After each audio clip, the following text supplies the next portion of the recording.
Chris Sims. What do you mean, maybe? Whoa. Chris Sims joins us from Pro Football Talk here on set. I know I promised calls, but we got to talk to Chris.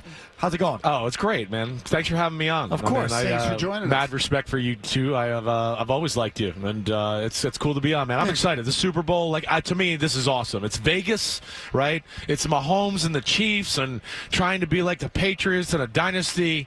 That great story. It's the Niners, a great organization. You know, my best buddy's the head coach, Shanahan. I'm emotionally invested in the game. I got a lot of friends, family friends all coming. So I'm excited for a big weekend, and I'm ready to go. That's for sure. Did your buddy want Mac Jones 3 years ago? I believe so. He hasn't, flat out said that to me, right? But, we talk a lot. I don't try to ever get too specific into his, life, right? Because I don't want to blurt something out I'm not supposed to say. But if I was going to, bet money or whatever, somewhere 2 weeks before the draft, it changed. Mac Jones was going to be the guy. I don't know what happened there in San Francisco. I don't know what it was. I could tell in Kyle's voice there was a change, and he started saying a few different things to me, and I was like, damn, it doesn't seem like he's on Mac, and he's kind of been talking about Trey Lance a lot lately. And I still didn't think, on draft night, people were like, I think he's going to go Lance. And I was like, man, I don't think so. Man, he said all this stuff about Mac Jones and blah, blah, blah. And I really believe the trade was made with Mac Jones as the intended guy to be the quarterback. But somewhere along the line it changed. Okay, so giving up 3 first-round picks for Mac Jones is sort of hard to wrap your head around. Well, they could have sat there and got him. That's the worst part about it, let me ask probably. you, Right. If they had drafted Mac Jones, Right. would he be up on that banner right now instead of Brock Purdy? Could he do the same things Brock Purdy's doing? I do believe so, right?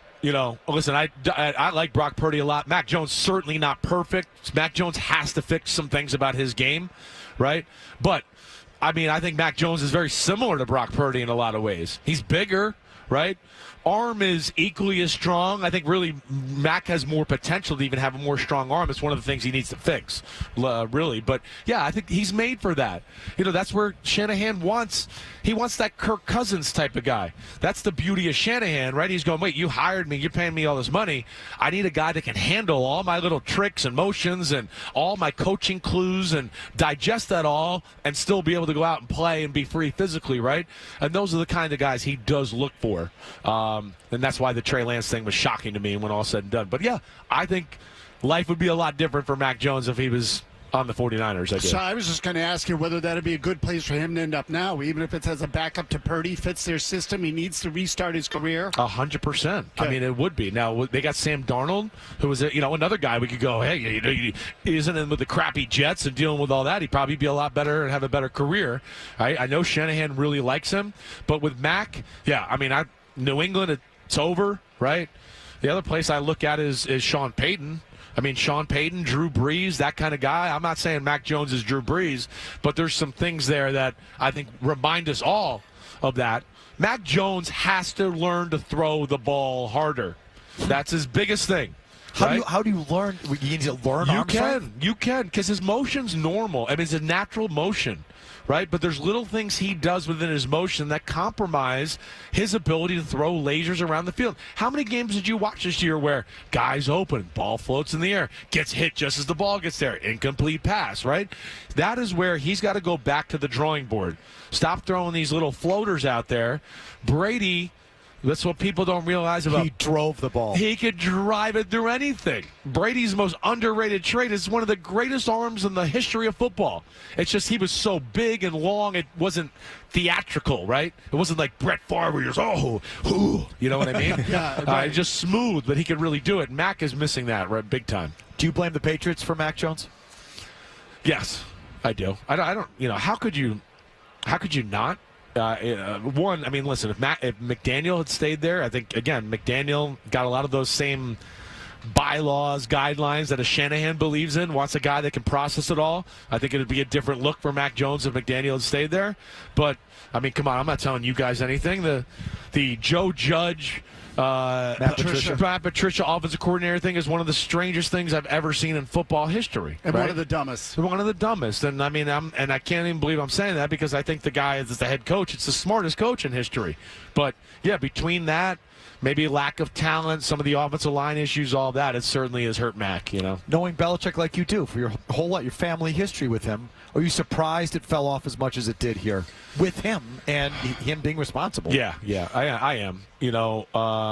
I just, especially the offensive side of the ball, the vision there, not wanting to bring somebody new in. I don't know what it was all about, and then, maybe just not adapting to some things that are essential, in my opinion, on the offensive side of the football right now, whether that's speed at receiver, speed at certain positions, right? He's still a really good game manager, awesome defensive coach. It just seems like offense is the part that's kind of slipping by him a little bit. Game's played differently. It is played differently. It's not the old days, right? And those are things where, hey, like I even think like the Patriots 49, hey, Bill's still rooted in big physical. We got big linebackers like Harry Carson and Pepper Johnson, and that's all good. But there's some teams out there where you got to have some different looks there because, like, you play a team like the 49ers, they get in 21 personnel, right? 2 backs, 1 tight end. They can go, yeah, we can play smash mouth, but we can spread it out and play empty. And now what are you going to do with all these big linebackers covering McCaffrey and Deebo Samuel and doing all that? So those are some areas, certainly, that I feel like weren't as quickly adjusted to as other places. Chris Sims joins us from Pro Football Talk with Mike Florio here on Radio Row and Felger Mazz. I know you study the quarterbacks in the draft every year. You go through the whole list, right, et cetera. Patriots are at number 3. Just assess that top of the draft for right us. I mean, I didn't dive in yet, right? What I'll tell you right now is TV scouting. NBC, like, the game will be over. They're like, can you tell us who the top quarterback is in the draft? And I'm like, can I have 4 seconds just to end the game here? So that's all coming. But I think the top 3 are pretty self-explanatory, and Williams, Drake May, and Jaden Daniels. I think it's those 3. Then you're going to see the Penix and Bo Nix conversation. I don't think they can go wrong with any of those 3, right? So you think Daniels is a legit number 3 pick? I do, just off of TV. So I do. far, I right. do, yeah, okay. right. You guys ask me back in another 6 or 7 weeks, I'd surely come on and give you a better evaluation and dive into that. Yes, but between size, right? He has that. He needs to thicken out a little bit, right? He's got a frail frame, but we all know as we get older, we get thicker and stronger, right? And then he can really throw it natural that way. And, of course, the athleticism, what he does there, yeah, I think he's a bona fide top 5 pick. I do, just from TV scouting. Okay. Is there any lessons to be learned from the Mac Jones draft year? Or how frothy everyone got about those quarterbacks? Right. And it turns out, like, 4 of the 5 may not be an NFL quarterback. Right. You know what I mean? They may not even be in the league. Yeah. And the 5th is certainly you take Trevor Lawrence, but I don't know if he's really even lived up to the hype either. No, right? it's close, but yeah. So do you, like, does everyone need to just bring it down? And I mean, because that's how I feel. That year's really scared me. Right. If I'm the Patriots, like, just because you need a quarterback and you're at 3, don't just take the 3rd guy at 3 because maybe he can't play. Like, you know what I mean? It's a hard position to evaluate, like we always talk about. It really is. There's a lot of circumstances that, happen or whatever else that, it's sometimes hard to evaluate and really know. That was a weird year, right? I had my mistakes. I made Zach Wilson 1, right? Off of the film and what I saw, I'm like, man, this guy's talent, right? But we've learned he can't play the position, maybe can't handle the pressure and the noise a little bit. Those are things you don't know about.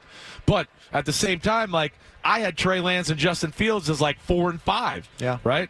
I was kind of right about that. The weird thing about that class is they all had a few things they did and you went, ooh, that's really good. And then they all had 1 or 2 things where you went, that's kind of horrible. Like, they got to fix that. And, just the importance of the position and how everybody talks about it, us, everything else.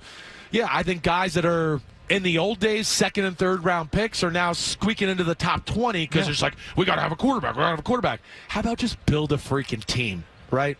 And then let the rest come along. We got so many examples of that in football and football history. Everybody's looking for Mahomes and Josh Allen. Like they grow on trees. Like, get out of here. It's like they're like 2 people that are like, there's only been 10 of them in the history of football. Right. So you got to build the team around the guy and go from there and then groom him, almost like Brady, like a little bit like that, right? Brady had the skills, just get him out there playing. We run the ball, we play defense. All of a sudden it's year 4 and we're like, hey, put him in the shotgun and let him carry the team. We're good, right?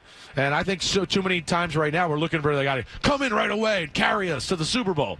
And like the guy up there in red and white wearing 15 is like the only guy I've ever seen in history three that could do that. He sat a year. It's insane. And he sat a year. It's People insane. didn't realize he sat a year. It's insane.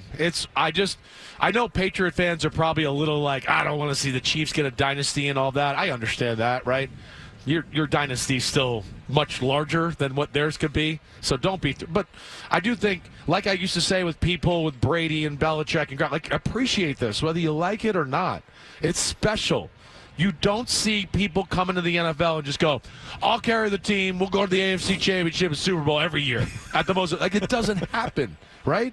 No, it doesn't happen. It's crazy. Still pretty crazy it happened so quick, though, right? With Mahomes and the Chiefs. It's all of it. It's just, it's like, and then I think not only like, okay, the expectations and answering the bell every year, but then you couple it in this year, like, they played B- football the whole season. And all of a sudden they were like, it's New Year's. We're going to go to the Super Bowl. And it's like, what? I picked against them against the Bills and the Ravens because I was like, wait, all the dumb stuff they did during the year, that's going to pop up. My football history says that is who you are. That usually pops up again. They're amazing. They fixed it, right? Yeah. I want to ask you about one more guy in the draft. Right. Because to me, the gray area on this guy, the margin, the scale is just so wide. Right. Penix. Yeah. Okay, so what do you think? And again, I understand it's TV scouting at this point, but what is your assessment of Penix? Is he a first-round talent? Is he a third round? I've heard some people say he could go in the third round. Well, I think he could because of the age and the injury history. I think that's going to be a big issue with him, right? I think his playing the position, throwing the football is no doubt a first-rounder to me, right? I mean, are you, like, I want to swear right now, like, are you effing kidding me? You're going to tell me Kenny Pickett's better than Michael Penix Jr.? Like, get the hell out of here with that crap, right? There's no freaking way. And he was picked 20. So I could go through a laundry list of guys I feel like that have been drafted in the first round over the last, 10 years, and I'd go, they're not as good as Michael Penix, right? So I think it's going to be that other stuff that's kind of coming into play. I think at the end of the day, he's still going to be in the first round, though. Chris, thanks for coming by. Of course, man. Anytime. Appreciate it.